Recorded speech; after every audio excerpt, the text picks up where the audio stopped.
আসসালামু আলাইকুম। ডক্টর মোহাম্মদ ইউনূসের এবার লন্ডন সফর খুবই গুরুত্বপূর্ণ নানা দিক থেকে।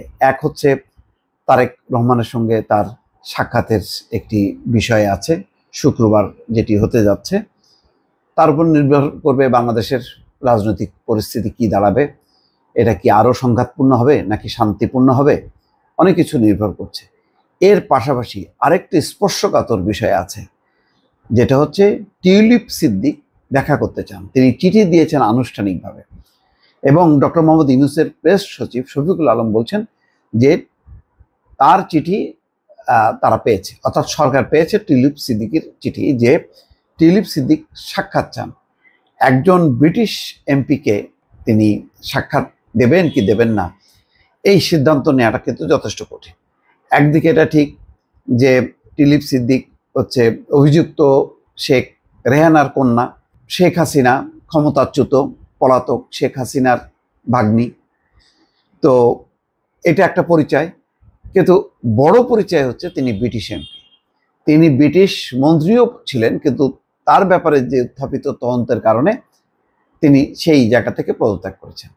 কেয়ার স্টারমারের সঙ্গে গভীর সম্পর্ক টিউলিপ সিদ্দিক, রাজনৈতিক সম্পর্ক, এবং কেয়ার স্টারমার খুব জোর দিয়ে বলেছেন যে টিউলিপ সিদ্দিককে নির্দোষ, তারপরেও তদন্তের স্বার্থে তিনি তার পদত্যাগপত্র গ্রহণ করেছিলেন।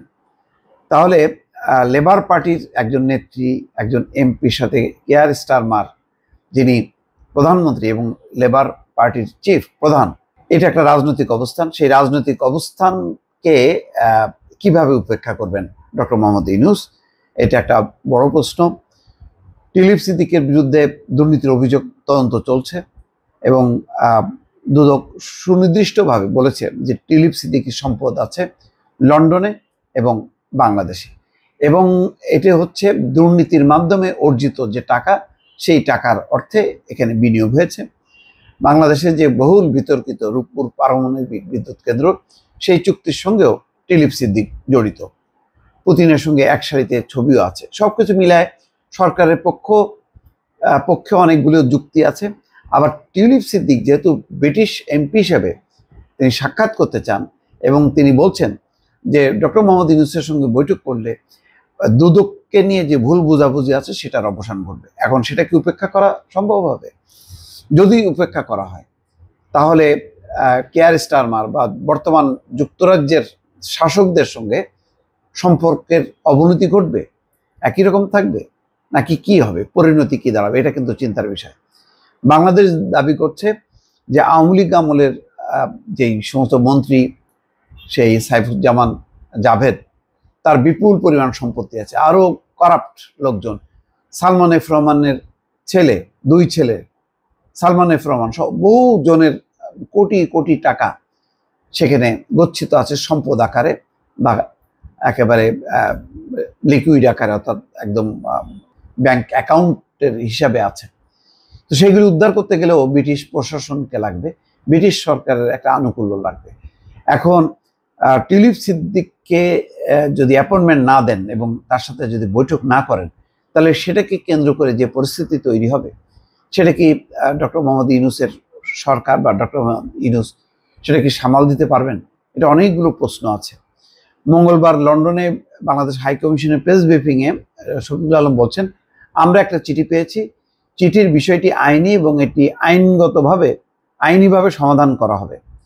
প্রধান উপদেষ্টার সঙ্গে সাক্ষাতের সময় অল পার্টি পার্লামেন্টারি গ্রুপে টিউলিপ সিদ্দিক ছিলেন না। অল পার্টি পার্লামেন্টারি গ্রুপ, যা আফসানা বেগম, রূপা হক, তারা দেখা করেছেন, কিন্তু সেই টিমে কিন্তু টিউলিপ সিদ্দিক ছিলেন না।